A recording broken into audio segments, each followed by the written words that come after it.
പെട്ടെന്നൊരു mutton fry ഉണ്ടാക്കിയാലോ. അതിനായിട്ട് കഴുകി വെച്ച മട്ടണിലേക്ക് ലെമൺ ജ്യൂസ് ആവശ്യത്തിനും ഉപ്പും ആവശ്യത്തിനും ചേർത്ത് മിക്സ് ചെയ്ത് അരമണിക്കൂർ മാറ്റി വയ്ക്കുക. അരമണിക്കൂർ ശേഷം അതെടുത്ത് അതിലേക്ക് മഞ്ഞൾപ്പൊടി, മുളക് പൊടി, മല്ലിപ്പൊടി, ചെറിയ ഉള്ളി, പെരിഞ്ജീരകം, പച്ചമുളക്, ഇഞ്ചി വെളുത്തുള്ളി പേസ്റ്റ് എന്നിവ ചേർത്ത് നന്നായി കുഴച്ച് കുക്കറിലേക്ക് മാറ്റി 5 വിസിൽ വരുന്നവരെ ചെറിയ ഫ്ലെയിമിൽ വേവിച്ചെടുക്കുക.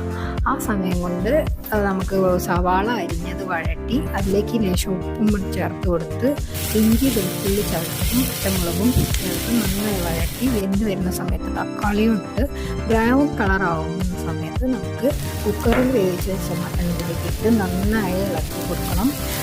ഇളക്കി കൊടുക്കുമ്പോൾ മട്ടൻ്റെ വേവ് എത്രത്തോളം നോക്കി മട്ടൺ സോഫ്റ്റായി വരുന്നവരെ നമ്മൾ ഇളക്കി അതിലേക്ക് മട്ടൺ മസാല കൂടി ചേർത്ത് കൊടുത്ത് നന്നായി കുറുകി വരുന്ന സമയത്ത് പെപ്പർ പൗഡറും കൊറിയാണ്ടർ ലീവ്സും ചേർത്ത് പെപ്പർ ഫ്രൈ റെഡി.